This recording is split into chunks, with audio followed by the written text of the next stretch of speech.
I think the fantastic movement, in spite of the fact there were so many blockade and hustle, because they believe it is their right to present a case which everybody wants, and so they went through, been locked up, been harassed all the way, but they still stood their ground. I am very proud of them, and these are our future leaders who could make the difference in for our country. But I think they also learned a lot while traveling, meeting up with people, having discussion with people, and the pains and the frustration, you expected it to be free-flowing, but it is not free-flowing. It is sad. What we did was just to bring the message across, and we got the blessing from Penang, Perak, Selangor, yet we had to face a lot of hurdles, our people, the young, the youth, but we went through it. We communicated with each other, we called up the police station whenever anybody got detained, so it was a good networking. It's just not those cyclists alone, but all our friends all over the country calling up using the SMS to ask questions. If they are detained, on what basis, were they arrested, on what charges, because we want to prepare the lawyers and all that.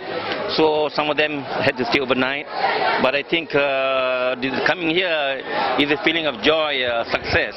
Yeah? Aside from all the hustle, they finally reached their destination, and we are very proud of them. Well, usually what happens is we get the permission of the parents already. Sometimes when we carry our bicycle in the lorry, they stop, want to know who owns the lorry. It's just hustling us, making our life, but it also toughens us up. In spite with all these pressures, it toughens them up, knowing the fact that they are doing it for the good of the state, of the country, where we want to get rid of ISA.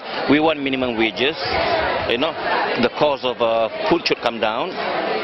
Council elections, all these things are required for a free democratic country, and this is what we are fighting for. And each state, some join in, and then they stop at the state and others join in. So in a way it's fun, it's tiring, it's frustration, but there's a lot of joy of being together. And Dr. Jerit also could be facing charges under the Child Act, if I'm not mistaken. What do you think about that? Do you think it's ridiculous? I think it's ridiculous.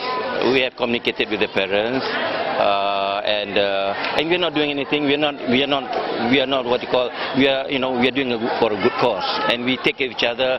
We have the health facilities. We have everything to make sure that everybody is. And if they do not have to travel all the way. They stop overnight, and we're happy that every area, the aduns and the representative of the political parties took care of them. So we are happy that it is, although there's a few cyclists, but the entire nation is in action, under action, which is very proud. So they got the consent of the parents, there's no problem. So there's no issue at all. They cannot charge, they're only threatening. Yeah. The point is they are trying to stop us, slow us down. That's what they are trying to do. But I'm happy that we have a lot of friends. Sorry? No, you see, right now, there's a press conference in Sungai Siput. The parents of the children who are cycling, they have decided to sue the CPO.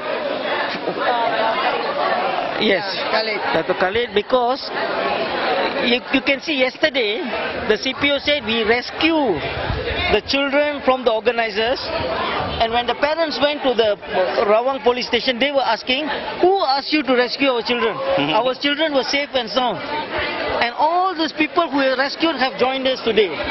So this clearly shows that the CPO is lying. He's not representing for the welfare of the kids.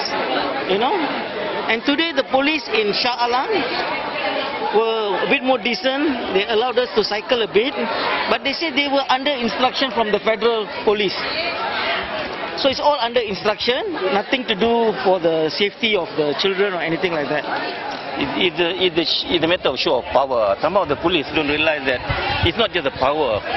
They want to control. Our idea is that they should facilitate democracy, not try to squash democracy. That's what they are trying to do. We don't understand. I think they have to go some special course on democracy, freedom, justice, so they know that when we're doing something that not causing havoc, help us out, not try to stop us because they want to show who's in power. We're not interested in that. One very important thing is tomorrow is the final day of this campaign, and we are going to Parliament.